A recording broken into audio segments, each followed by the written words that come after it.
Talladega, known for its vicious incidents and its fast-paced racing. These drivers from the Sim Racers for Mental Health are all set to attack this 2.66 mile superspeedway. Good evening, everyone, and welcome to tonight's special coverage of the PTSD Awareness 150 in support of Sim Racers for Mental Health on the Global SimRacing Channel. Justin Prince alongside Peter Mackay, alongside with Sean Ambrose in the director's seat. He's using cameras provided by Dougie Beard. Well, Peter, back to Talladega for these drivers. In real life, the trucks were set to race here back in May, but now they get to race here in the virtual world here at this big super speedway. Yeah, there is nowhere like Talladega, a 2.66 mile super speedway with high bankings, tri-oval layout with 33 degrees of banking here in Alabama. And for these trucks, it's going to be a fantastic contest today for the PTSD Awareness 150. But before we go any further, I just want to give a big shout out to Alex Zanardi, who was involved in a terrible cycling accident yesterday and is currently in a very, very critical condition in hospital right now. So we, all of us at GSRC, send the very best to Alex Zanardi. Indeed. A lot of heavy hearts, especially with Zanardi's history in motorsports. Fortunately, hear what's been happening in that regard. But today, these drivers look to race. Let's look towards your race details for today here from Talladega Superspeedway. 54 laps, one stopper on the fuel. These drivers will be using fixed setup. Does show Cup Series there. However, these drivers have elected instead to use the NASCAR RV and Gander RV and Outdoors Truck Series machines, and one fast repair is available. The differences between Cup Series and Truck Series machines, though, is vastly different. Here, Peter, the way they push in the draft can be very tricky. Yeah, they are very tricky machines. There's a particular skill about going quick in a NASCAR truck. I mean, the stats aren't all that different. They're a little bit heavier. They're about 100 kilograms heavier than a NASCAR Cup car, but they're still pushing over 650 brake horsepower from their cast iron V8s, and capable, particularly here at Talladega, capable of 190 miles an hour, which, to be honest, to me, in these things is mildly terrifying. Of course, very loose at the rear. Of course, around here at Talladega, the draft is so important, so the drivers that have the experience of how these trucks react while in a pack are going to be the drivers who rise to the top today. Indeed. Under 5 minutes to go in the practice session for these competitors. In total, 31 drivers registered for today. And it's a fairly decent sky for today's action. Partly cloudy with 68 degrees Fahrenheit the air temp, 97 degrees Fahrenheit the track temp. Winds are a bit gusty though at about 8 miles an hour. That's currently facing the banking in turns 3 and 4. And with the wind, it does make it a little bit more tricky to stay in a straight line in some of the corners, Peter.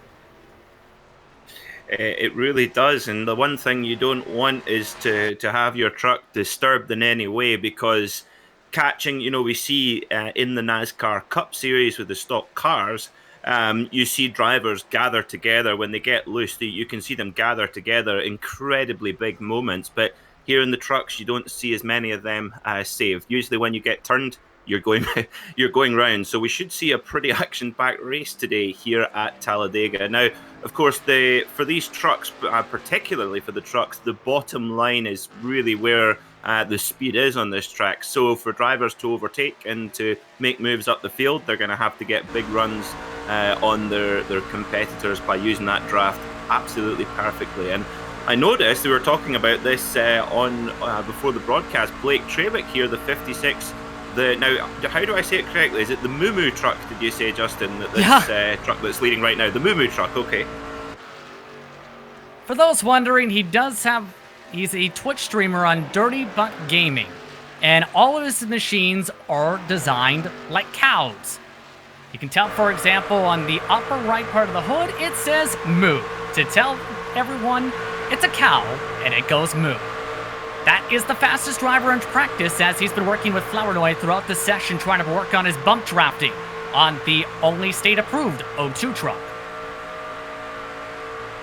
Yeah, it's brilliant to see here so many cool paint schemes showing the creativity. Now, in the last, or maybe two Sim Racers for Mental Health events ago, it was the NASCAR Cup cars at the other big super speedway of the United States, the Daytona International Speedway. And Blake Trawick was running, at that time, he was running a Ford Mustang in his distinctive dairy-themed livery. Now, of course, the NASCAR trucks were introduced with the first exhibition race in 1994, with PJ Jones winning in a Ford F-150. And the trucks really came about because, obviously, pickup trucks are such an important vehicle for manufacturers commercially in the United States, with over 2 million trucks sold every single year. So I can imagine for Blake Trawick there, he's in a Toyota Tundra. There's bound to be quite a few dairy farmers in the United States who have got a real life Toyota Tundra. Actually, a really solid point there on that mark, Peter, especially with these trucks. I'd like to remind everyone that live timing and scoring is available at GSRC.tv to follow your favorite drivers, your favorite teams, and more throughout today's event. We also like to remind everyone that this broadcast is on YouTube, Facebook, as well as on Twitch, on the Global SimRacing Channel's Twitch page. That is twitch.tv/GSRC. Now, as the drivers make their way around, about to get ready for qualifying, and as we've seen at Talladega, track position, in some cases, is a major difference maker. We're about to see which teams want to start at the front and which teams elect to start at the back for today's event here, Peter. Yeah, as they say, Talladega Super Speedway, it's actually quite a contradiction to me, Justin, because it really is the mecca of speed in the United States. To be honest, the mecca of speed anywhere on Earth. All of the big speed records have been broken here at Talladega, and it remains one of the fastest racetracks anywhere in the world. However, due to its nature, and especially with the restrictor plate racing that we see in the real world, it really is, I would say, would you agree, it's the most tactical track in the calendar, because that momentum and that drafting is just so important to be able to get to victory lane. I think the word tactical is actually the perfect phrasing, Peter, for this, because you have to be smart with how you make your moves today in the draft, be able to plan out tactically as well how you plan, say, what line you want to run in, what pace you want to be at certain points of the race, as well as who you work with throughout today. As qualifying is underway, we're looking at Presley Soar, one of the drivers who was strong back in March for Sim Racers Mental Health competition. Of note, the last race winner for Sim Racers for Mental Health event, that was the Mental Health Awareness 250 at Daytona, mentioned on May 22nd. Johnny Brugg not in the field for today, meaning a new winner will at least be seen today. However, majority of the drivers who finished inside the top 10 that race have a potential shot to come away with the victory in Sim Racers for Mental Health competition today. Yep, that's the thing with Talladega. Anyone can win. There's been so many surprise winners over the years for the Talladega 500. It's just sometimes you can get a car where or a truck where it's just their day. But then you can also have the more predictable results. Dale Earnhardt Sr. won a record 10 times around this super speedway, and most notably his last ever win in the Cup Series in October 2000, when he won the Winston $1 million bonus. And after the race, after coming from 17th to 1st in just the final 4 laps, he said, "Well, it'll be good going to Vegas with $1 million in my pocket." So we saw now moving to the bottom side of the racetrack here for his qualifying lap, by the way. And to get to the point again, we've mentioned the speed build-up on the bottom side with qualifying with, regardless if it's Cup car, Xfinity machines, or the trucks. You have to stay on the top line most times to build up speed along that top one, along the first lap, Peter, to then dive to the yellow line for the second lap like we see. Yep, it's that art, it's that skill, to the naked eye. This might just look like hold the gas open and just hope for the best. Well, as you very rightly put it, all of the preparation before you even take the green flag in this solo qualifying, how you've got to be absolutely inch perfect where you place that truck or as you say, Xfinity or NASCAR Cup car on the track to make sure you get the absolute best momentum and put it on pole position. Fastest lap so far, Adam Sweet in the 55 truck, 55.9. So today we've got 3 different brands of truck. We have the familiar Toyota Tundra and Chevrolet Silverado, but new to iRacing in the last few weeks completing the trio is the Ford F-150. And that has been a huge part of what drivers wanted to see on the iRacing service, all brand representation. We've seen all that brand representation taking part in the All-Star race for the NASCAR Coca-Cola iRacing Series. Going to be a lot of drivers with that chance to finally get to drive Fords in all 3 top series.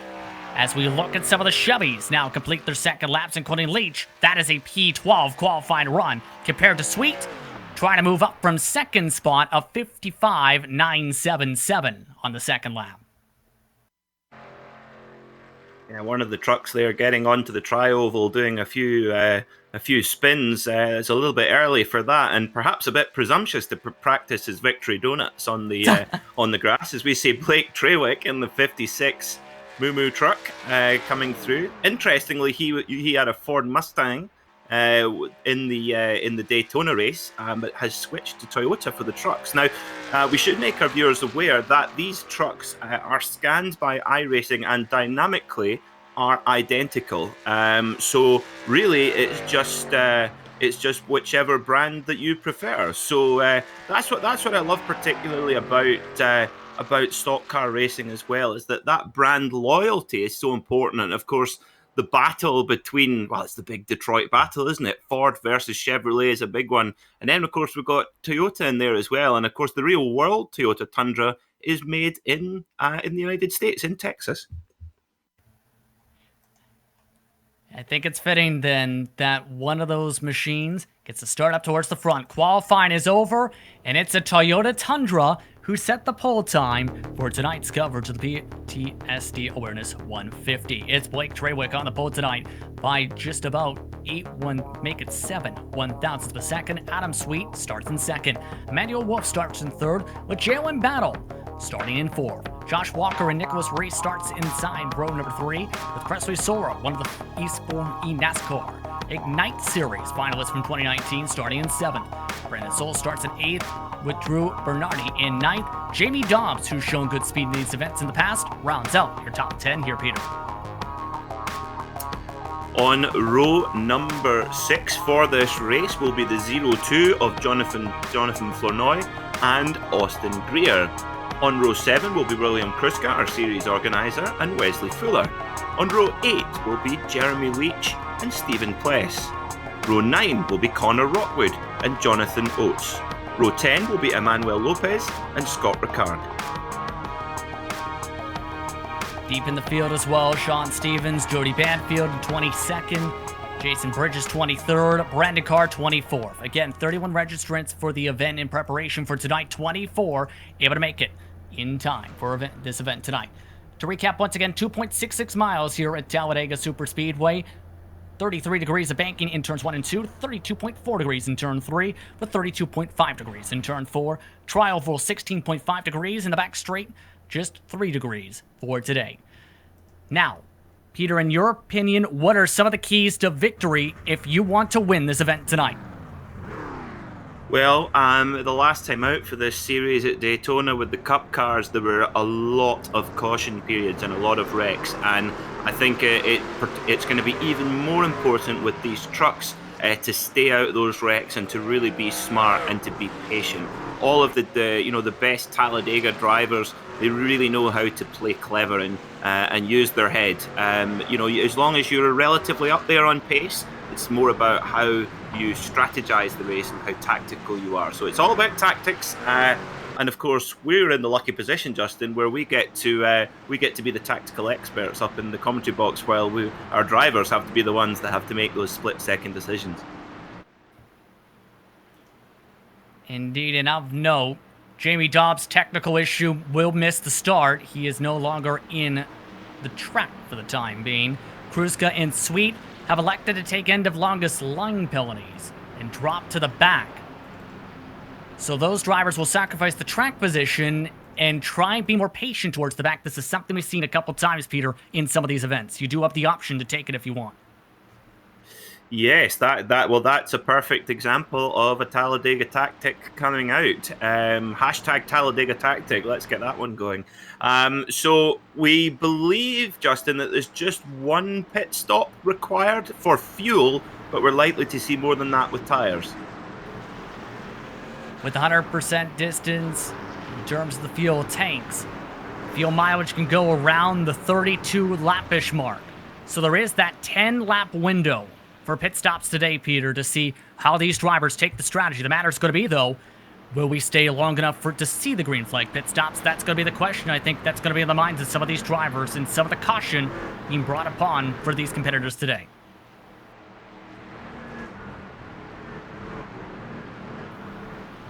With that, the iRacing official pace car making its way towards the pit lane. Restart zone for today, once more to remind all fans, is on the exit of the trioval. It's the Cowtoya car of Blake Trawick in control on the bottom side. On the outside, it's Jalen Battle. Barney the flagman waits at the stand. Green flag is out. We're underway from Talladega. Green, green, green then. Here we go at the mecca of speed here in the United States. It's the Talladega Super Speedway, and it is the Toyota of Blake Trawick, the number 56, who's got the jump from pole position. So he had quite a good run last time at Daytona in the Mustang, and now we have the Toyota. And already seen a bit of the burst of those major runs that can happen with the trucks on the top side. That is Wolf working with Josh Walker already to the front. Nicholas Reese also looking to follow suit. Side by side, 3 rows deep through turns 3 and 4 in the first lap. You just can't imagine what that must be like for the drivers when you've got to just sling it up on the high side on lap 1 and just, already climbing up past 170 miles an hour with trucks either side. And you hear the Cup Series drivers talk about how you can see 2 cars in front of you and you can see 2 cars behind you, and that is it. And you're clicking well in the Cup car nearly 200 miles an hour. Have to say, Justin, I'm glad I'm up here in the commentary box in the safety. This Talladega is a unique place that just breeds speed. Keep in mind that at this track you can have the space to go 3 wide with a decent amount of it, mind you. Up to 4 wide in some cases if you have a big enough field and confident field.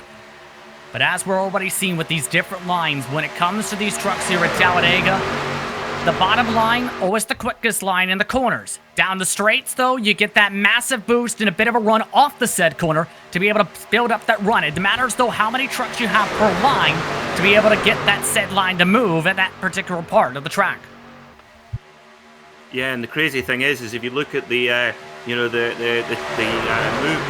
truck in the number 56 there of Blake Trawick, he's out at the front with the 15 of Wolf as well. Now, they will be absolutely full gas, but the trucks behind them, they will be feathering the throttle in that in that draft. And sometimes you see drivers only needing 85% throttle or so and they can run the same pace because of that aerodynamic draft. Because you've got one big truck in front of you, or even a number of trucks in front of you, they're all punching a big hole in the air for you to pass through.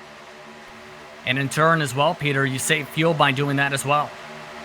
Exactly, yes. And that's where it's going to be really, really important, and why that patience here at Talladega Super Speedway is so important. And you don't necessarily have to lead all of the time. And of course, Talladega has set a lot of records over the years for the largest number of lead changes, because not every driver, well, I don't think you could win the Talladega 500 in the Cup Series by leading it all the way. You also burn more fuel by being the lead machine in a line. If you lead the whole run, it's an extra gallon of fuel you burn just by being that lead truck. Still, though, Trawick still the lead truck on the bottom line. Wolf still the top truck on the top line, as they are now in a 9-truck pack up towards the front. Make it 10. The rest of the group is starting to settle back a little bit. Yeah, they're all just trying to be very careful. There's a little bit of weaving going around, and it just takes one little weave too many, and it can set off a huge game of dominoes. And of course, we saw on the final lap of the Gander Truck Series race here back in 2019, Johnny Sauter in his number 13 Ford F-150 was actually stripped of a win, which he got the win on the road, but he was stripped of the win for blocking on the apron, and the win was then inherited by the number 20 Chevy of Spencer Boyd. So watch out for that. We'll need to see if our race stewards today are equally as strict. Bad bump from the back end. The 36 of Nicholas Reese able to hold on. What a save. That was Connor Rockwood trying to give a shot down the straightaway. Yeah, that might have looked relatively minor on camera, but I can tell you aboard that truck, there would have been a lot of movement on the steering wheel there for that 36 to come off of the big high banking onto the apron where it's immediately flatter and then back on. That would have upset that truck massively, but he's not even lost time. And there's some massive checkups in that group as well. You've seen them, how hard they had to let off the gas in turn 1. A bit of technical issues for the race leader. That's also going to make this tricky. A few drivers are backing out down the back straightaway, not liking what they're seeing here with what's happening with Treywick. Yeah, the 56 of Treywick. If you see that on screen in the Moo Moo Mobile, his truck, just flickering slightly. That is usually due to a connection issue from then. Now, of course, Blake Treywick, he will not be aware that is happening. He will just be driving along thinking, I'm leading the race, this is fantastic. And I always say, Justin, it's a bit like people who snore. They don't know they're doing it, but to those around them, it's very annoying. And here's the reason it's relevant on the super speedways. At, say, 1.5 miles, you can simply move out of the way. Indoor drivers, for the most part, can tell where you are as long as you give some space. On a super speedway, that happens at the wrong place, especially when you're the pack and say you're trying to go full throttle and you say pop up right on the back bumper. That can be the trigger to the big one. It happened, mind you, one time in the eNASCAR Coco iRacing series in its early days, back in the early 2010s. Yep, it is one of those things, in real world racing we have, tire blowouts, we have engine failures, which we do get in iRacing, but not as frequently. But yes, it is one of those technical gremlins that you get technical gremlins in real world race cars, and you get it here in the simulated world as well. So that's one of them. So of course, as you rightly say, Justin, if you look at how close these trucks are running together and that level of trust you need with your competitors to be able to be competitive in the race, that's the last thing you want to see is a flickering car. Everything's stabilized up towards the front, though, as everyone's now breathing a sigh of relief. That, in turn, means most of the pack, except for Jonathan Oates you see on the apron down there, electing to regain their positions, including 3 wide to the back part of the lead pack. That's Josh Walker making the third line, as well as Connor Rockwood now trying to shuffle themselves up next to the wall. Yeah, it's interesting. You see the fastest drivers, the leading drivers, they're all quite very neat, 2 wide in 2 lanes, kind of look like they're driving down the highway, but the further back you go, the more frantic it gets. As you say, 2 wide, 3 wide, sometimes even 4 wide is possible here at the Talladega Superspeedway, but you might be 4 wide for a little while, but you can't run it for long. Yes, we've got a slow, oh indeed, there's a yellow and black truck just going very slowly on the outside, so Connor Rockwood, manages to avoid that. He was kind of stuck there. He was boxed out on the high line, but well done from all the drivers to get past there. That got really tight. 4 wide, mind you, in that sequence.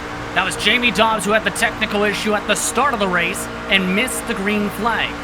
But it looks like Rockwood committed to try and gain some track position, try and make this top line work. As mentioned, if you're confident enough, as not just yourself, but your whole entire field, you can go 3 wide, but a bit of bubbling that time from the second line. That's Jeremy Leach trying to sneak up. Connor Rockwood getting a really big run on the outside line there, but he gets squeezed into the wall. And look at that slower truck was able to tuck in behind him and get back up to speed. So that's a perfect demonstration there from the 37 and the 14 of just how different it is when you're in the draft and when you are not. And that, oh my goodness me, that number 56 truck, it's a shame that it's flickering out because it's such a cool design, and it must be a nightmare for the trucks leading behind.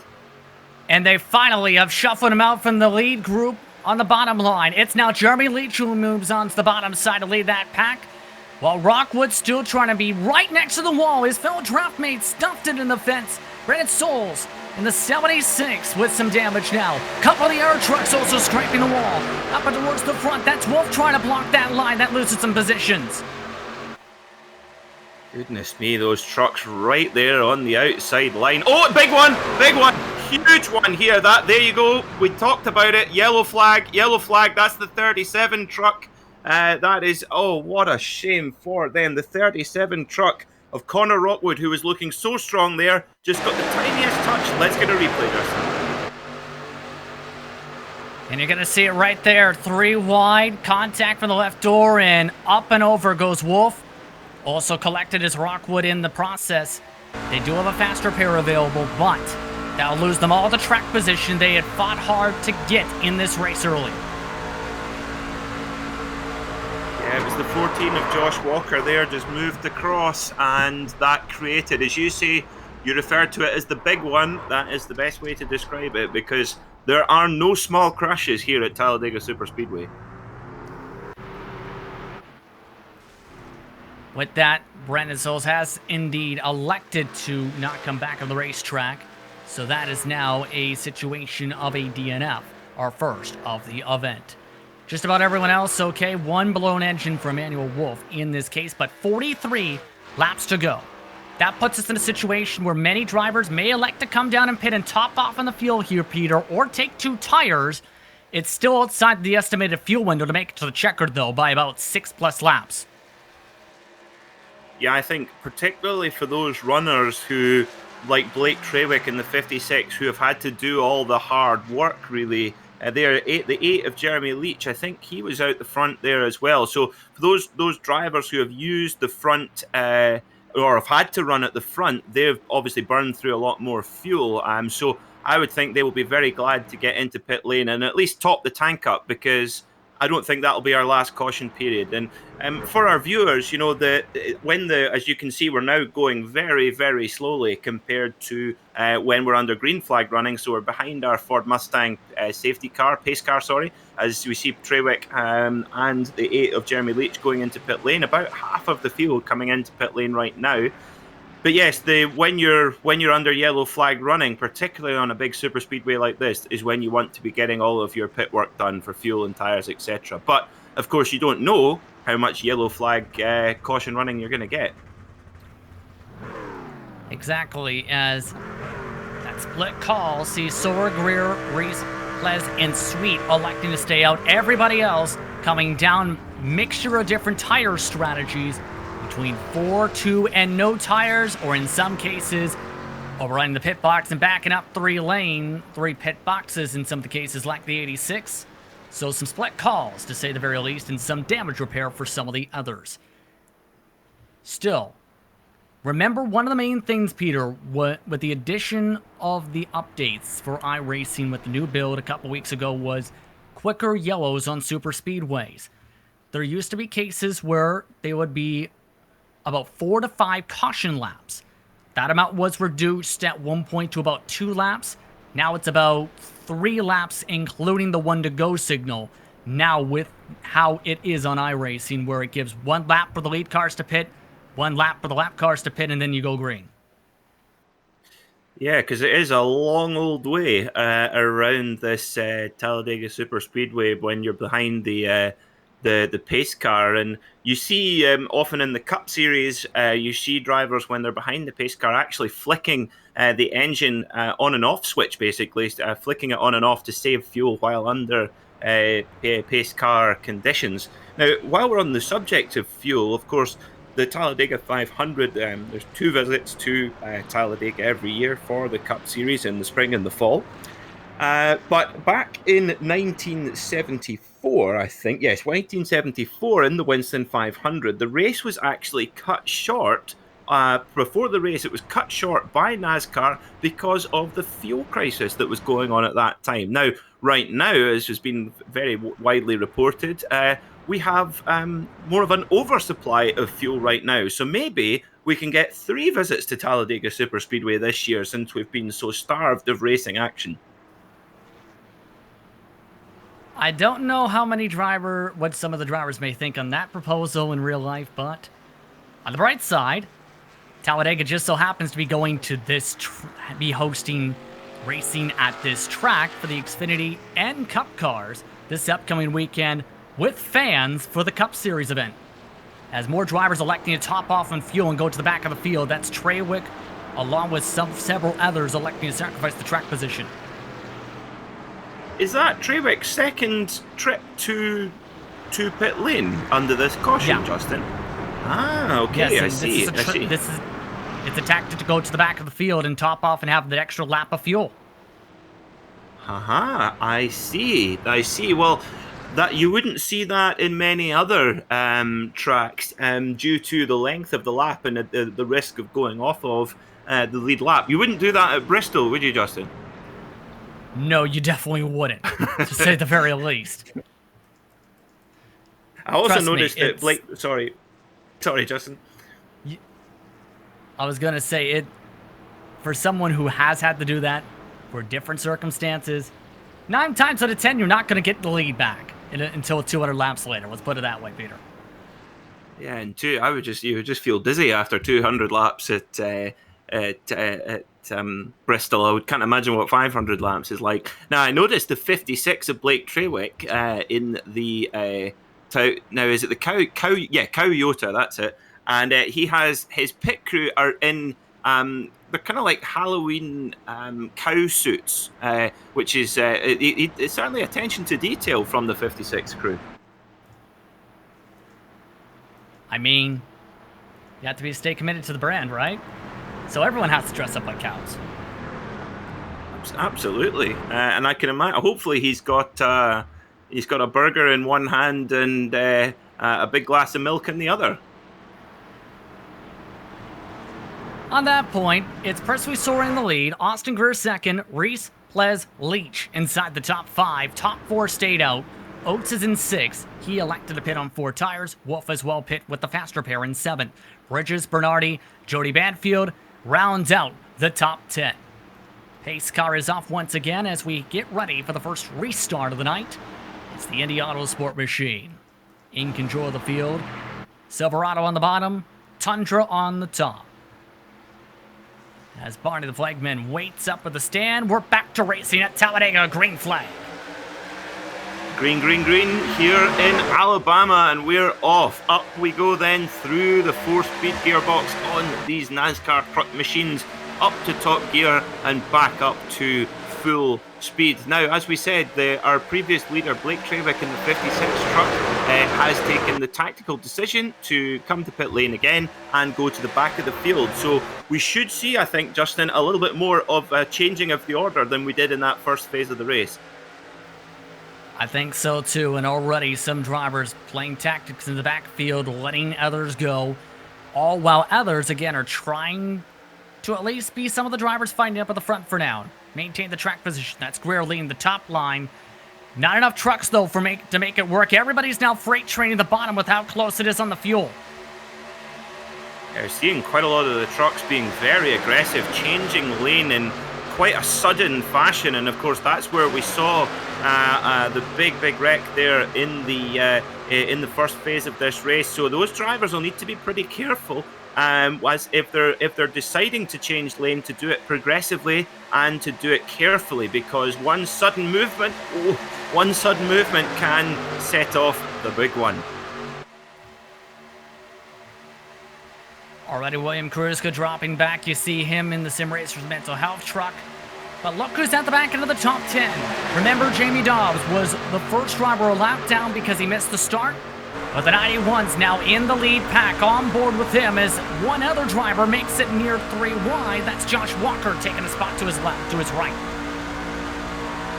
Yeah, if you're Jamie Dobbs in that 91 truck, you've got to be thinking this day is getting better all the time. But He's right in the middle of the pack, so he is. There's kind of ups and downs. So the upside is that he'll be saving lots of fuel, and all these trucks in front of him are doing all of the hard work for him, and he simply has to follow and benefit from that aerodynamic lack of drag because the trucks in front are punching a big hole in the air for him. However, if you're in that big busy pack, you are much more at risk of an incident. Now look at that, the 96 truck of Sora giving a really big push to the 8 of Leach. Now we saw the drivers before the race talking about one driver asking if it was possible to bump draft in these trucks. Now actually in the real world truck series, drivers do get penalties if they lock on. Now you'd have to be very, very skilled to induce a lock on with the car in front or the truck in front here on iRacing. So for those drivers bump drafting, that requires the highest level of trust. And the trust method says they're splitting him in the sucker hole. And contact against the wall. That's Emmanuel Wolf with some trouble. Got a push in the middle of the corner, able to all keep it straight. But a frustrating one if you're Wolf. That lost him, though, with the track position again for the 15. That is borderline miraculous. There hasn't been a caution and a big wreck there, because there was a lot of contact going on there. And of course, you know, we know that we're looking back to 15th position. We got the 56 of Trewick in the Toyota Tundra. You know, he took the decision to move to the back of the field, and he's now sort of mid-pack, and he could have very easily got caught up in that wreck. So although the driver at the front has to do the most hard work, they are the least at risk, of course. Currently, at the moment, about 1.75 seconds back, as they're really dancing around. Here's the 36. This is Nicholas Reese. Keep in mind, he does have damage to the right front fender from contact with the wall earlier in this race. But one of the main things that's difficult to manage is if you keep it straight full throttle when you're behind somebody, there's a lot of momentum you can carry. 3 wide up at the front. What a block down from the middle line. Trying to dive down was Jamie Dobbs, who made it 3. Yeah, we see those blocks when you see drivers come down off their lane and slow up a truck that's maybe got a little bit of a run in a different lane. And you know, it's common knowledge that in these NASCAR trucks that throwing blocks is really, really detrimental to the momentum. And momentum in these trucks, particularly here at Talladega, it couldn't be any more important. As we see, fastest lap of the race so far from the 35 truck of Wesley Fuller. Yeah, indeed, what a run so far for some of these machines. A big bobble. What a save in the middle of the pack. That was Jason Bridges. Another truck in the wall. That's one of the lap machines. Adam Sweet from the top 5. Loses all his track position. The 55 drops back outside the top 15. Yeah, Adam Sweet there. Sorry. Reminder, it's 34 laps to go still, and they still have to pit for fuel.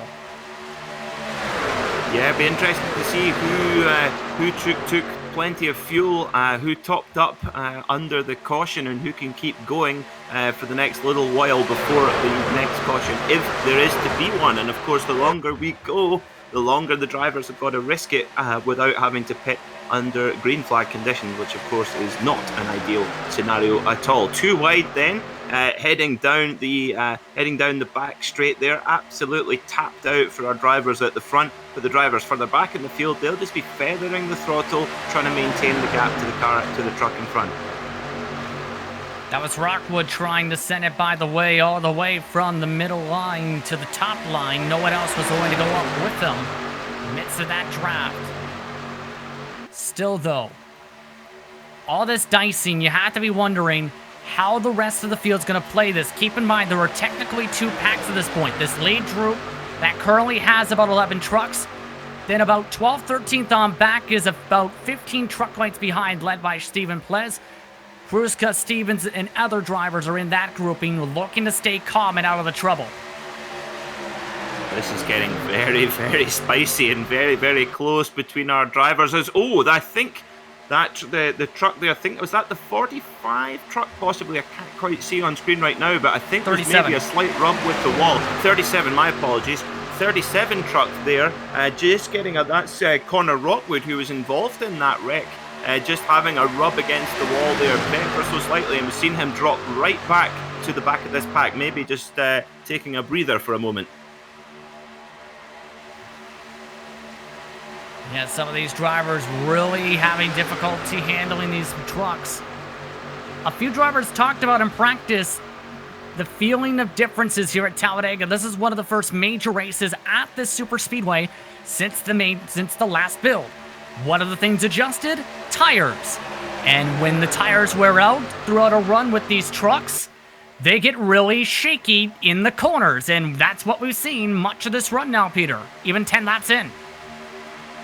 Yep, it just the tire, basically the truck underneath you will change every single lap, and you know, we see it in the real world. Drivers all the time throughout the entire race talking about, is their truck too tight, which means it's struggling to turn in the corner, or is it too loose, which makes the rear of the truck turn around and a little bit more slidey, for lack of a better description.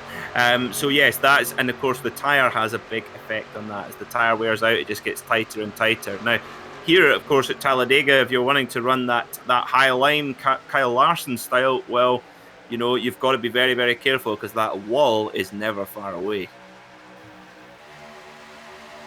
It takes near perfection to be able to stay alongside that wall, as now the lead group is up once more to 11 trucks, once again with some of the shuffling. Can reset the top 5 at the moment. Jamie Thompson leads the bottom line. Top line, Josh Walker, Leach, Greer, as well as in 5th spot, Nicholas Reese, who's been in contention for a couple of these events in 2020.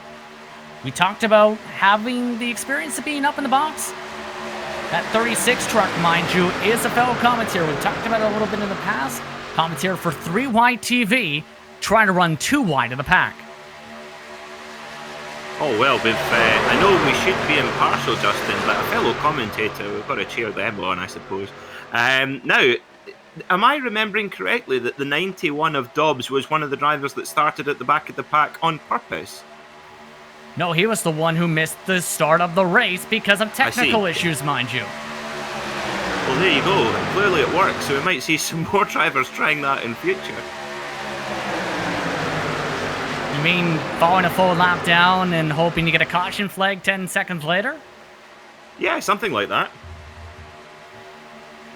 We'll see how it works for some, because that is a very difficult strategy to pull off, let's put it that way. But Walker has a chance to lead this time by, as they're 3 wide again. That's Jody Banfield getting some help. Kruska wants to go up to the front. Walker leads the lap, but Banfield in the Haas machine, bringing that Ford F-150 to make it 3 wide for second. Yeah, Banfield getting... Oh, big tap. Oh, the big one. Here comes the big one at Talladega. Oh, big spin. And the 37 of Rockwood caught again in another wreck. And we see one of the pink Tundras there going past. And it looks like Trewick's been in that wreck as well in the 56 Tundra. Maybe forced to use a fast repair, but as you've seen, that's Emmanuel Wolf. Drifted up in the middle of the corner, tapped Kruska, and collected at least 5+ trucks. Yeah, that was Kruska was giving a big push there to that Haas truck, the number 90 of Jody Banfield, and yep, that gave what a pity there. It was just moved down and caused the one big domino effect. Listen, I'm on board. This is Wolf.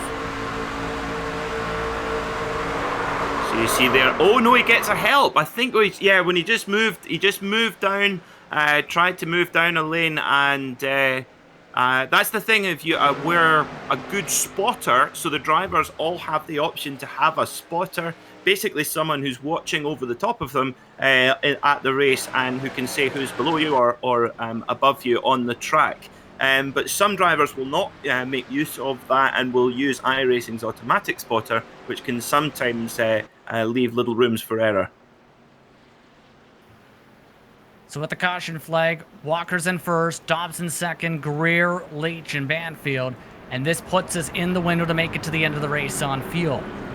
Now it's going to become a question, though, with some of the trucks up here fairly damaged now. we'll have to see who elects to use the faster pair, because again, if you use it, you lose it if there's another big wreck later on tonight. Yeah, we're seeing plenty drivers there. Mind games going on the run into pit road. That is very interesting. You know, we saw drivers basically leaving it to the very last moment to see if they would dive into pit road. Most of the field coming into pit road to take a big slop of American ethanol, and perhaps do you think tires might be going on some of these trucks? We see some of the jacks going up, so there's definitely tires going on some of these trucks, Justin.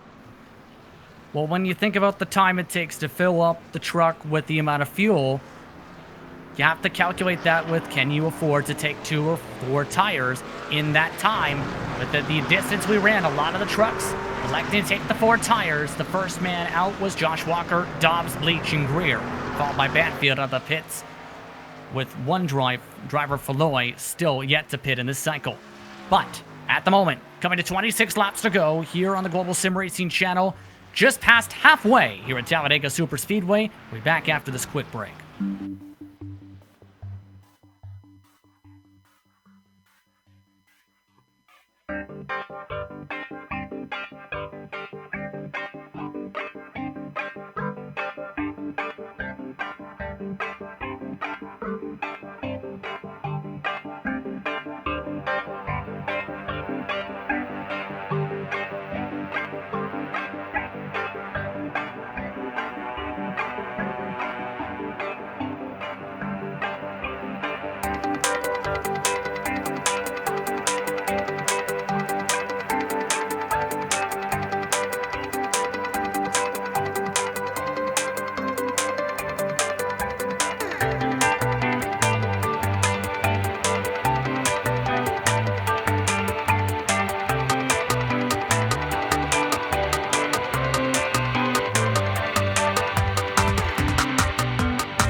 Welcome back, everyone, to Talladega Superspeedway as we get ready to go back racing in the PTSD Awareness 150 again.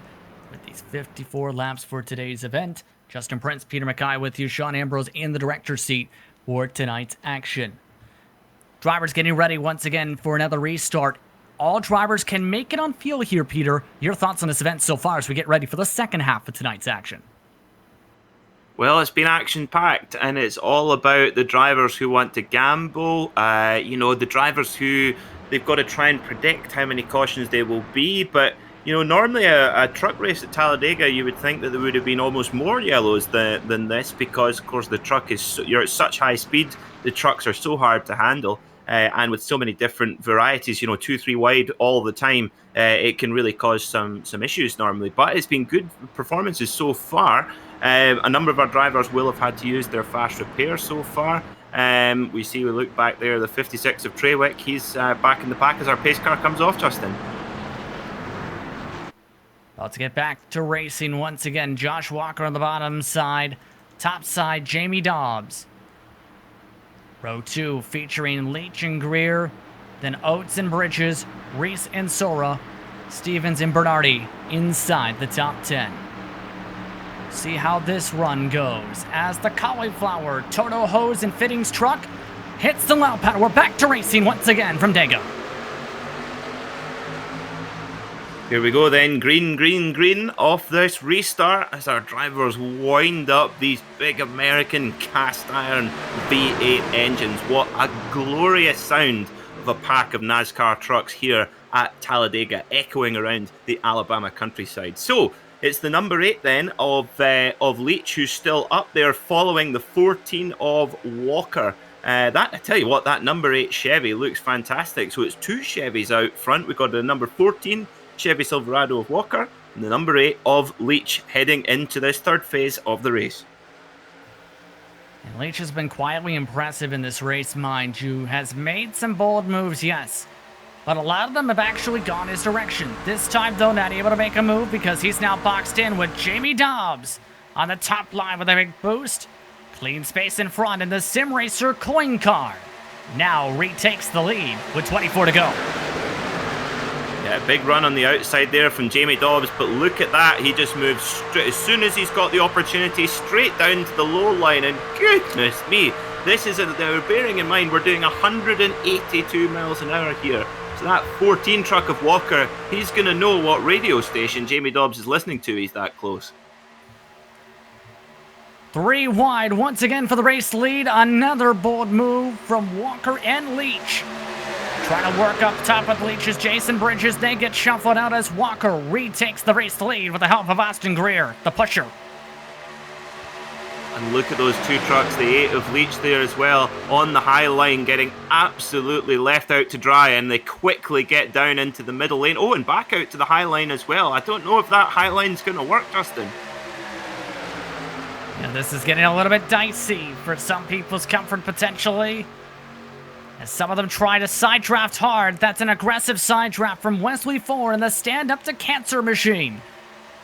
Trying to build a run up for the back straightaway. Perfectly executed. Let's see if he's able to clear on by, though, with the help of Presley Sora on the top. Yep, that middle lane there here at Talladega. Of course, you've got 3 wide lanes going down the back straight there, and the middle lane really getting a good run there. There's the number 8 of Leach. He's got caught in the middle there too, and they're moving around. God, as you say, side draft is really important. The side draft when you move up beside a competitor besides you, and basically the airflow of your truck flows onto theirs and effectively slows the other truck down. And we've seen a few drivers try that already in this run. Others electing not to use it, giving some extra space, in fact. Ford tried to move to the bottom side, but couldn't. Now, one thing to note with that truck, we mentioned the sponsor Stand Up to Cancer. It does actually have donations that go directly to the charity. In his respective car, every dollar goes towards ending the horrible disease that is cancer. For those interested to donate, go to tool-to-find.com/@435-i-racing-4-stand-up-2-cancer/donate. Still though, 21 to go, and 4, who's quietly had some good runs at times, getting doored in the straight. Yep, contact side by side between the 45 of Greer and the 35 of Fuller. You won't get away with that one many times at all as we head round onto the big banking, coming down towards the back straight. All the trucks jostling for position. Really good trust between the drivers, but they are not short of aggression, that's for sure, Justin. Coming to 20 to go this time by. We'll see if the aggression continues with the run from 4. No, and here's the downside too. He does have a slight touch of damage, Peter, on that left front. It's not affecting him too bad, but it's more notable when you have damage when you're the lead truck. When you're the pusher, it helps almost mitigate it, or almost camouflage it. Yes, absolutely. You can hide a lot of speed disadvantage if you're in the middle of the pack. Big loose moment there I think that was the 45 of Greer, I think, just getting a little bit of a love tap from the truck behind. And that really, that was a good demonstration of just how loose these trucks can get with even the lightest amount of contact. And here's the thing, 9 times out of 10, you do not want to bump into a corner entry or in the corner. You do that, you're likely making the car very loose since they're in the midst of the wheel. So you have to be careful on how you balance that throttle, Peter, or else you're likely smacking that truck and bringing the rest of the field with you as you go sliding with him. Yeah, absolutely. And to the naked eye, these NASCAR trucks might look like brute force machines with huge V8 engines, loads of horsepower, and quite heavy as well. But actually, they require the most finesse to drive in a big pack race like this, where you, as you say, just adjusting the throttle constantly. It must be exhausting for these drivers in the longer races to keep that concentration level up and not make a mistake. As well as dragging the brakes is something to keep in mind some drivers do as well, because in some cases, drivers want to keep the momentum as there's a turn. Trouble. Caution is out again. Sora got hooked around Greer, and many others collected for our third yellow flag of the race. Jason Bridges turned around Sora and collected the second truck on the bottom side for our third wreck of the night. Well, the 96 of Sora, I think he's blown an engine. There's steam pouring out of the hood of that truck. Let's get a replay then. So there you go, a lot of moving, a lot of blocking, and just one slight tap. Nothing intentional there, but look at the result. Huge domino effect, and anybody involved in that wreck who's already used their fast repair has their chances of victory over. Yeah, you seen right there with the left side of the back bumper of Sora. If you don't have the bump completely square, you have the chance of bumping someone in directions like that, or just hooking the front bumper. Here's a look of Greer. Listen in. Oh dear, that sound just makes you, that would wake you up in a cold sweat during the night. And of course, Austin Greer there in the 45 truck, that was a good demonstration on that camera there from Dougie Beard that he's driving along, mind his own business, and then all of a sudden he's going backwards. Well, now again, to remind drivers we are in fans watching along tonight, drivers can make it on the fuel the rest of the way. Now the question's going to be again, though, how many trucks have to come down for damage repair, because Sweet was collected in damage. I mentioned Soar with the blown engine, Carr with damage, Stevens with damage, and a few others also had to come down with the pit road closed because of the significant damage. And there's a bit of a stack up in the pit lane because they've all had to let by Sora. They've all finally gone ongoing as the rest of the field, the top 4 specifically, stayed out this caution. Yeah, and I have to say, I don't know about you, Justin, I would be coming into pit lane right now to get tyres, because even, you know, if you've got away from not being involved in that wreck, this could be the last caution. You never know. We only have 16 laps remaining in this race, as we see many trucks coming into pit lane. Most of these will be to repair damage, to take fast repairs, etc. But if you're in contention for the lead here, while we're under caution, I would come in and get some fresh Goodyear tyres on my truck, because with so many drivers going to be stuck in pit lane for a while, you're not going to lose all that much track position, and come the restart, you'll have some nice fresh tyres. Yeah, an interesting point actually in that, Mark, because in some cases you can potentially use the tires to be able to have more on throttle time at the corner, but most times drivers do not like to sacrifice that track position. But with this again, it puts Dobbs in the lead, Walker, Bridges, Lopez, the top 4, with 4, Sora, Greer, Oates. Check that, Treywick, Oates, Banfield, rounding out the top 10 positions. At this point, though, with coming to what looks to be 15 to go when we get back in the way, who are you looking to watch for when this green flag drops? Oh, you put me on the spot, Justin. That's why you're in the lucky seat as the lead commentator. I'm supposed to know that. It's almost impossible to call. Interesting that we haven't seen the 56 of Blake Treywick up at the front. I just wonder if that, as long as he's been able to escape these last couple of wrecks, if that Toyota Tundra or the number 56 truck is still in good condition, don't count him out. But it's just impossible to tell. That's what makes racing here at Talladega or even at Daytona as well so special, because it is so difficult to predict. And of course, here at Talladega, it has attracted quite a lot of high-profile names over the years, both behind the wheel and in the stands as well. And no more so than in 1994, when the second man on the moon, Buzz Aldrin, came to give the command to the drivers, the most famous words in motorsport. But he even had his own special take on that. And instead of "drivers, start your engines," he said, "Drivers, energize your ground craft." Very, very unique story, absolutely. Definitely something in the line of Buzz Aldrin. But the pace lights are out as everyone looks to fire up the ground crafts in the next lap or so. Of note, Jeremy Leach is a lap down after that incident. He was one of the lead trucks, mind you, had a bit of trouble trying to get his service. It does take some time, mind you, to try and get some of the service and get the tow around the racetrack. That was the case for Leach. By the time you got back going, Peter, the pace car had already passed by the commitment cone at the pit exit. Yeah, I think maybe, I don't know, Justin, we'll need to get confirmation. I think Leach maybe just got in front of the pace car by a matter of a couple of 100 meters. So he might be able to he might not quite get onto the back of the pack before we go green. He'll have to be quick, but we'll need to just keep an eye on that. I think he maybe got in front of the pace car, but I could be wrong. He's still a lap down, though, on scoring at the moment. Okay. So he would have been 2 laps down if he'd been another couple of 100 meters later. Exactly. And it's the similar situation, what we've seen tow-wise as well for drivers like Rockwood, who's 6 laps down after he blew his engine, and a couple others. But most of the other drivers have reached the back end of the line, getting ready to go green this time. By 15 to go. Again, if you're one of these drivers, when do you think is the right time to make the move to try and win this race?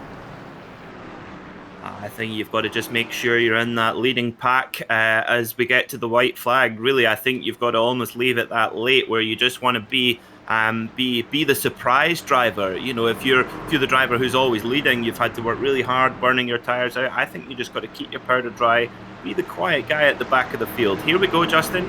Time to go green again. Going green in just a moment or so. Remember, it's a long roll up to the restart box.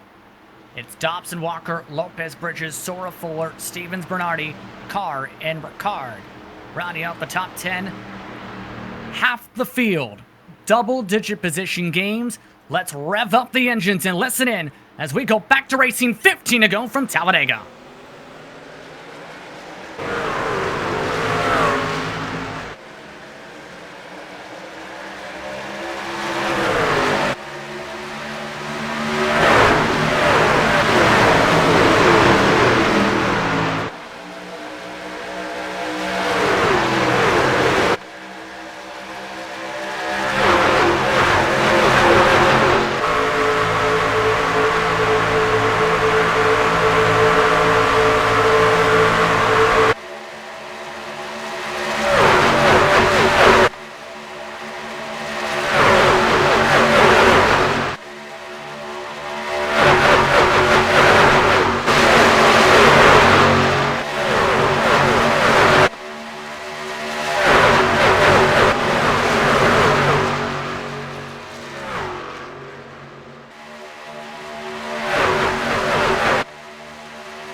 Bad start off the restart for Dobbs, but still has the race lead with 14 laps to go. That bad start, though, shuffled out the pack a little bit and broke it up into 2 groups right from the get-go, Peter. Yeah, and we haven't seen that so far. I have to say, the hairs are standing up on my on the back of my neck there. The sound of all those trucks at full volume. I have to say, that's why we love motorsport. Just that sheer raw noise and just sheer force, and some great camera work there from our very own Dougie Beard. But yeah, we haven't seen 2 kind of micro groups breaking out all race long. So this is really fascinating, Justin, to see those two little micro groups breaking out. Here's the thing, though. Eventually, those micro groups will find partners to try and turn those micro groups into pairings to run up towards the front. And at this point, it looks like everybody's looking for dance partners about 6 on back, but no one's looking to tango. Yeah, I have to say, it's just like being at the high school disco all over again, where no one wants to dance with you.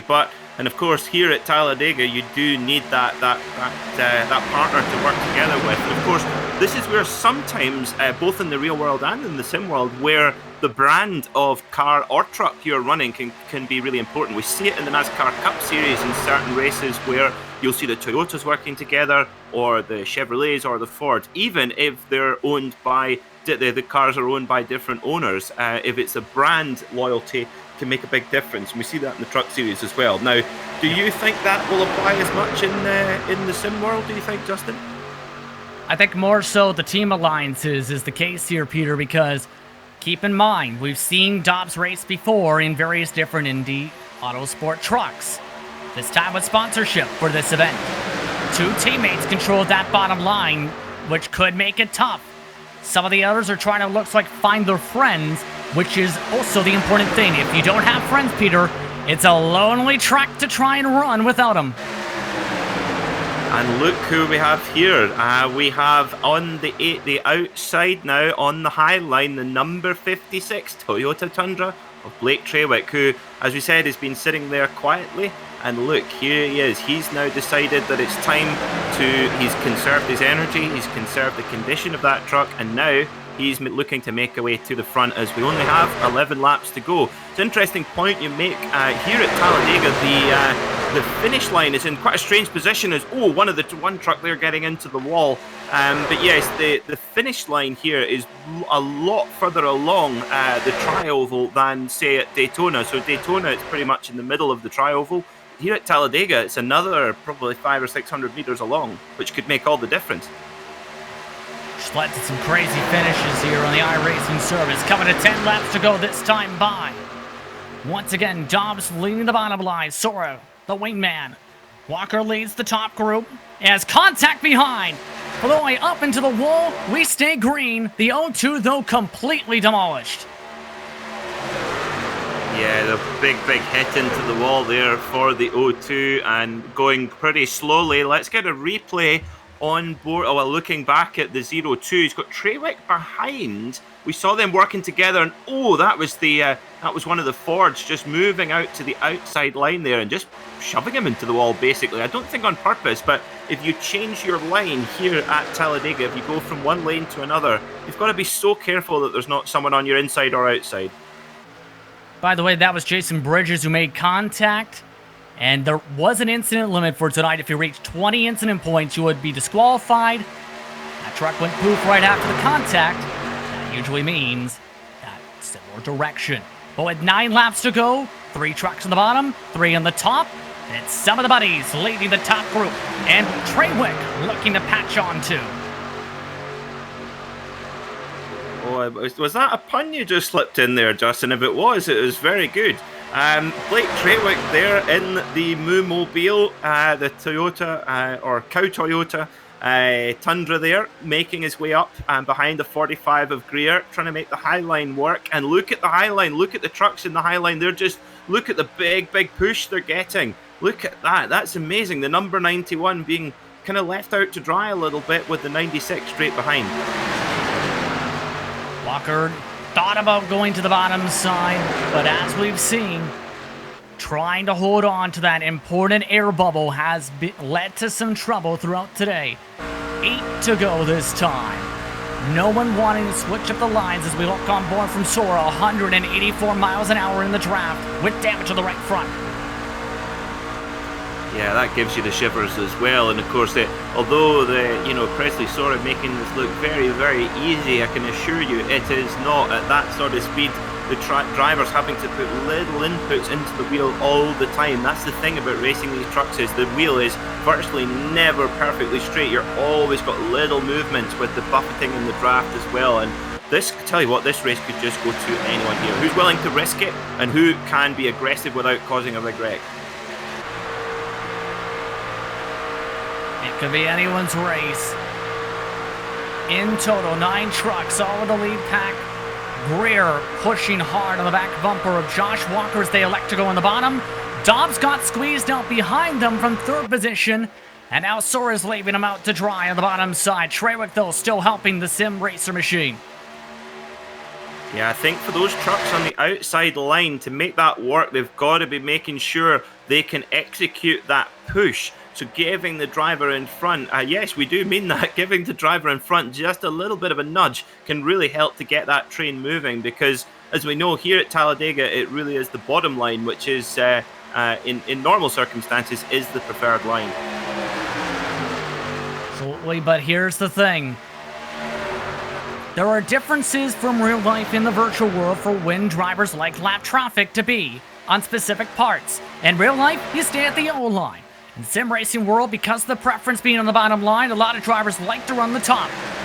Using the bottom line, that 15 you see right there, that's Emmanuel Wolf forcing the whole field to go middle line. Using the rear wheel method, everyone avoids him though in the lead pack. There have been times where that can cause trouble. That time, like the railroad veterans, able to get through cleanly as everyone. Yeah, that was brilliant discipline from all the drivers there. Really, really impressive in avoiding what could have been a potential calamity there. Interesting, as we saw the 91 of Dobbs and the 56 of Trewick, as soon as it was clear to do so, they dived from the top line to the bottom line. So they did the work on the high line, as we see now 3 wide coming up the banking. Wow, look at this. This is really, really risky now from the 11 of Lopez and the 90 of Banfield. And look at that, they get hung out to dry by the 2 lines below them. Lopez does have front nose damage. So Banfield electing to ditch him out. Walker, though, still on the top line. 5 to go from Talladega. Lap number 50 of 54. Yeah, here we go. We're coming into the business end of the race now. And now, this is where we see who the best drivers in the field are. We've had this consolidation time. Now it's gloves off and time to fight. And Trewick, he's there. Greer, Dobbs, Walker. Impossible to call this one, Justin. I wouldn't even like to put you on the spot to pick a winner here, because it's just so unpredictable, this form of racing. Really depends on how these next couple laps go. And how these different dance partners swing and do-si-do around this track. 4 to go this time. A lot of the teammates have been broken up, mind you, in this pack. However, there are allies that are hooked up on that bottom and top line with one another.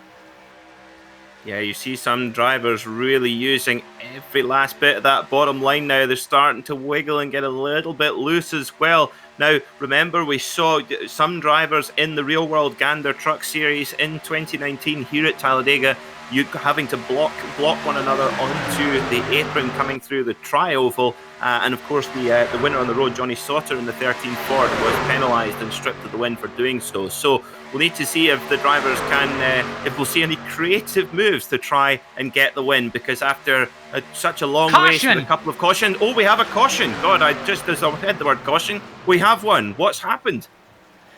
There was a second group of trucks, 10th on back, that was with all the damaged trucks.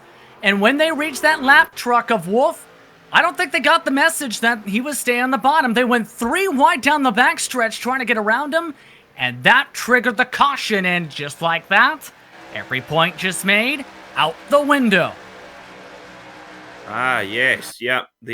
Now, this is where it gets really fascinating. Now, Justin, at this stage, would any of the drivers elect to go into pit lane to get one blast of tyres, or is it now run what you brung for the last few laps?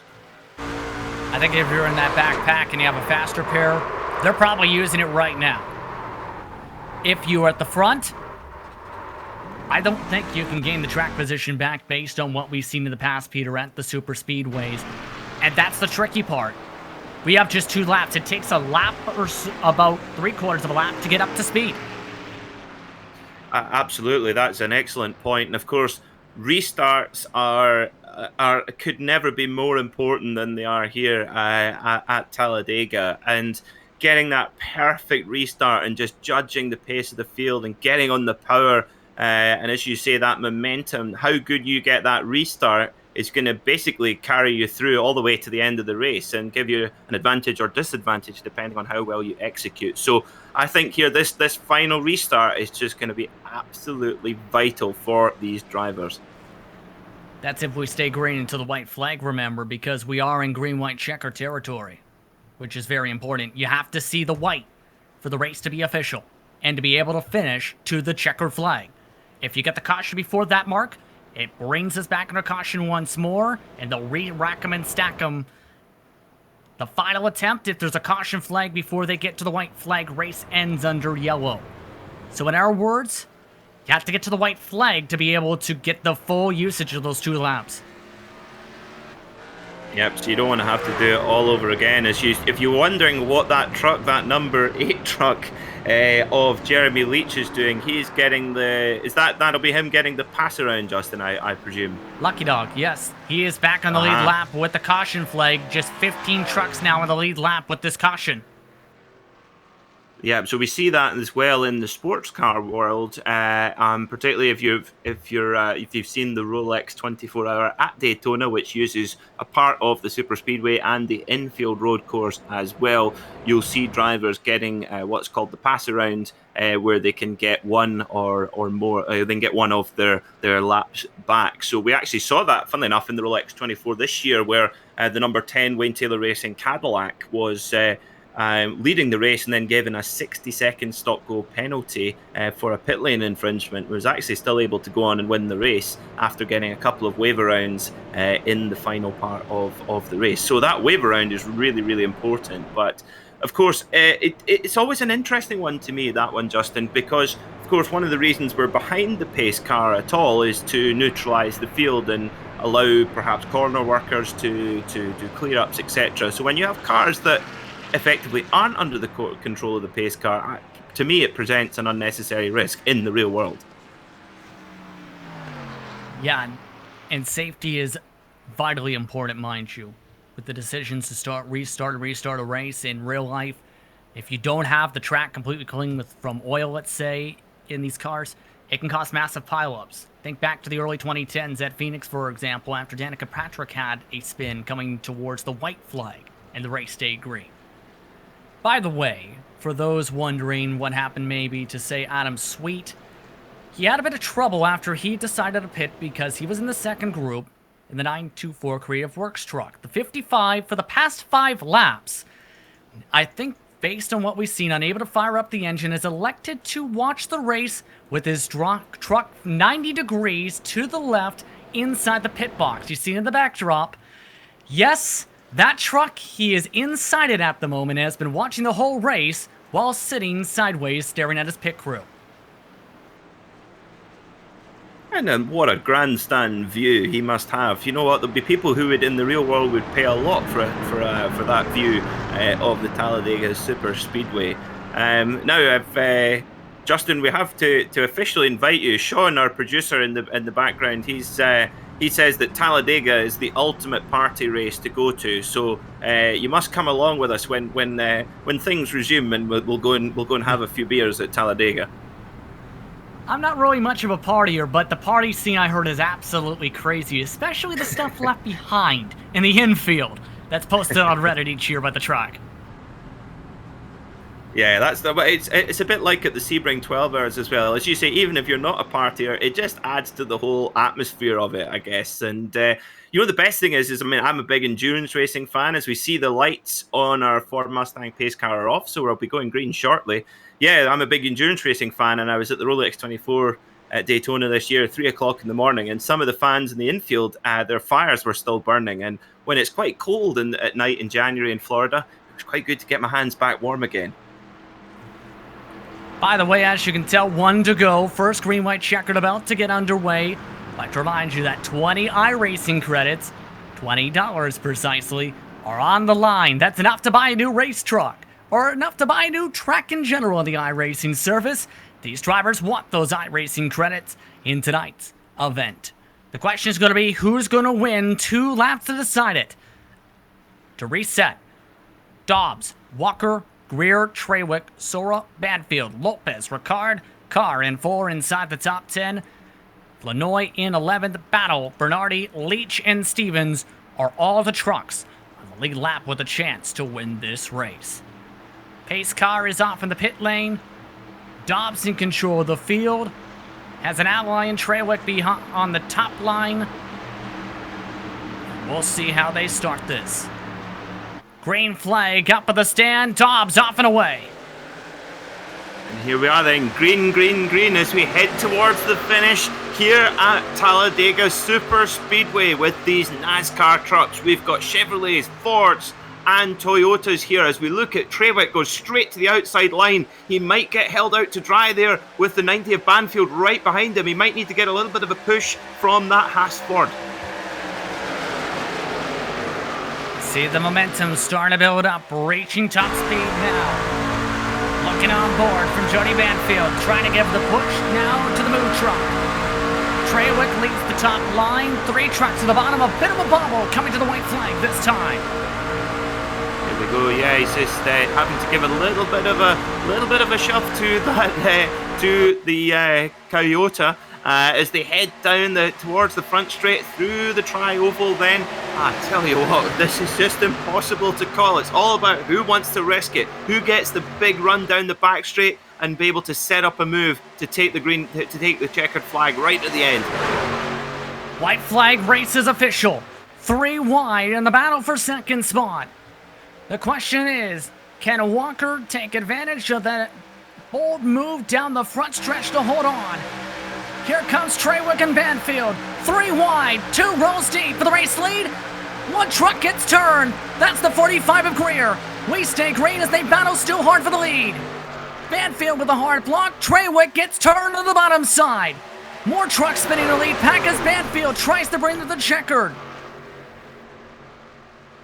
Then Trawick was right there on the bottom line as they weave around there. The Here we go. 24 of Sean Timmerman, Justin. Jalen Battle going all the way from 9th to 1st to the last lap. Wins it at Talladega. What a last lap for Jalen Battle from the back of the pack to the front with the hard push to Banfield. What a finish. What a finish that was. That is super speedway racing at Talladega at its very best. You've got to feel for Blake Trawick just getting a little bit of a tap there. As soon as he went down to the low line, he was given a help straight off of it. But what an impressive performance from Jalen Battle in the 24 truck.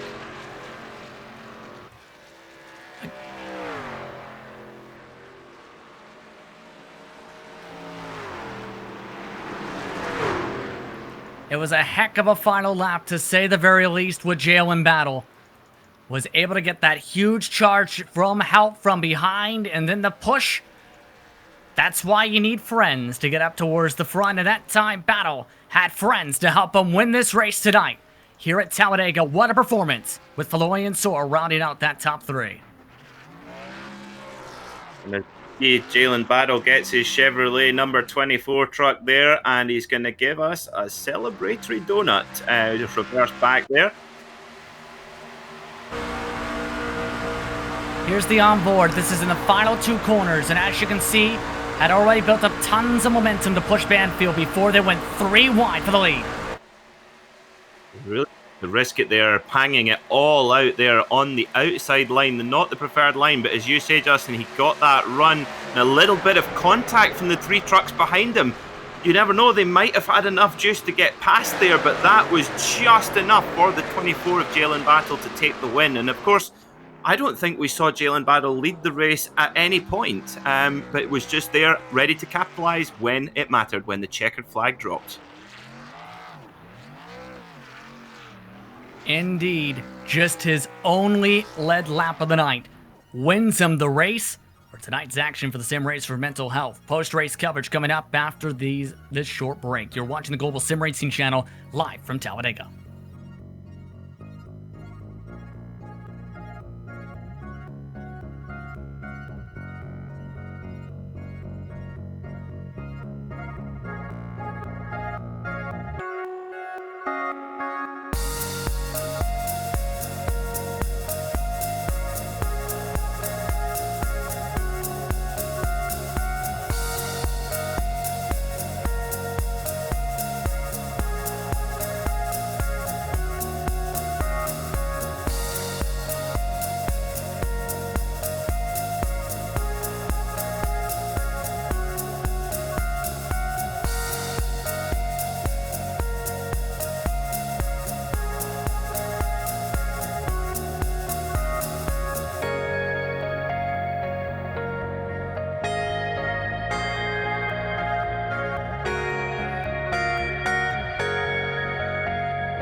Welcome back, everyone, to the virtual Talladega Super Speedway after an exciting finish to tonight's Sim Racers for Mental Health event and bring awareness to PTSD and the cause and the research for said PTSD.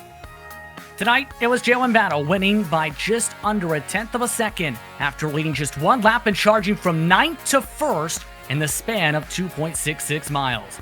He had the help of Floyd for that push all the way up to the front. They finish 1-2 as a unit.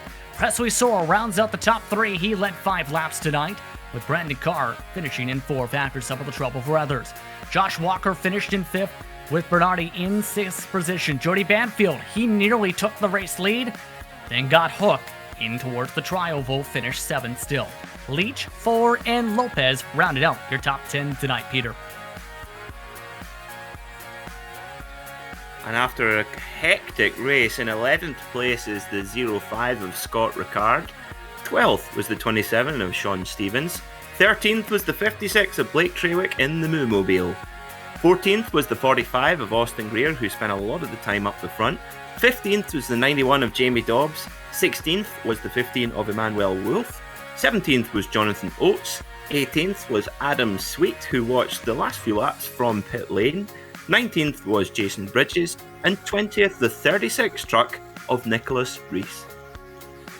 21st position, Connor Rockwood was one of the early front runners, plus with an early DNF. 22nd, Kruska finished 30 laps down to 23rd, while Brandon Sauls was involved in the first caution of the race, DNF'd 46 laps down. But in the end, it was the perfect timing for Jalen Battle, and he definitely went to battle to win tonight's said race. Very happy driver, probably in victory lane, joins us now in the broadcast booth. Jalen, how does it feel to charge from 9th to 1st in the final lap of the race to win tonight? Oh, man. That was a roller coaster of a race there. Did not think we were going to get it off on the high line there. Made a bit of momentum, got blocked, and then I was just long for the ride there, coming out of 3 and 4. But man, was happy to be up front there for a while. Had some connection issues. Was few laps down for most of the race. Luckily got those back, and man, it's just survival at the end here. So, that was nice. Talk us through that approach to the last lap, because you were at the back end of the lead pack, if that, and then you got the push of the race. Oh yeah, I was working together with a few of my friends there. John, really good pusher. Really thankful he stayed with me on that final restart. So knew I had help, and it was just making the right moves there and trying to find some gaps. And high lane stayed open, and oh my god, man, it sucks for my friend Blake there. We were working with him at the beginning of the race. So we got wrecked there. That sucks for him, but that was great. Now tonight, this event, the winning prize, 20 iRacing credits. What do you plan to use those credits for, my friend? Oh man, with like a lot of stuff going on right now, definitely gonna contact William, make sure that just goes straight to a charity. Man, just William always puts on these charity events here, and I'm just I'm happy he puts these on. Always a great show. Always spreading awareness. Oh, man, so that's what I'll be going towards. I gotta thank William for doing that. Very good decision, Jalen, on that call. Absolutely, especially tonight, bringing awareness to PTSD. Your thoughts on bringing awareness to that side of trouble for many people for mental health? Oh yeah, no, it's definitely an issue to a lot of our soldiers, a lot of just people in general with mental health issues. It's a issue that I hope everybody can just get treatment for. And I personally haven't had anybody that suffered from PTSD, but I've heard stories and read a bunch of articles about people suffering from it. It's a real issue. It really sucks for people that do have it. I just hope they can get the treatment they need. Anyone you want to thank for coming away with this victory tonight? Definitely. We got to thank my friend John in the purple truck there, man. He gave me best push I needed there at the end. I thank William for putting this thing together. Always love coming to us events, and thank you guys for broadcasting it. It's going to be fun to go back and watch it. You guys always do a fantastic job. Congratulations on the win tonight. That was Jalen Battle. Led one lap, as mentioned, was laps down at some points, damaged at some points, but still charged from ninth to first to last lap, and help from his friend Jonathan Flanoy is standing by with Peter McKay. Jonathan, congratulations on your second place finish in this PTSD awareness race at Talladega. That was pretty hectic from where Justin and I were standing. How was it for you? Oh man, first off, thank you very much for having me here, guys. Second, I cannot believe that we got there first and second at the end of that race. That was absolutely insane, those last couple of laps. That would be one way to describe it. That's for sure. Give us an account of your last lap. There was so much going on with trucks going forward and trucks going back. For you, what was just talk us through that last lap and how you guys approach it. Well, when we got the green flag with about 2 to go, our game plan was basically just whoever got out front, whichever line got out front first, we were just going to hook up, push to the front, and just stay hooked up 1-2 the entire way. To be honest, when I got on Jalen's back bumper, I could not see anything in front of me. I just pushed for everything I had. I saw trucks going forwards. I saw people getting knocked around off the track. I know I got knocked up into the wall. It was crazy. So you had to have your buddy Jalen there to you had to trust him that he was going to lead the ship. So it's of course it's such a different type of racing as well. Even the difference between the truck and the NASCAR. Do you well, first, two-part question, do you have experience of both of these types of vehicle, but also is it a little bit more tricky in the truck to do that sort of bumping and pushing in the final stages of the race? Absolutely. I have experience in each of the NASCAR vehicles. I mostly race the Cup car. I think this is actually the first time I've been in a truck in over a year. As for pushing, definitely. The truck, I don't know if they've changed something recently, but I do know that pushing is a lot more difficult in the truck.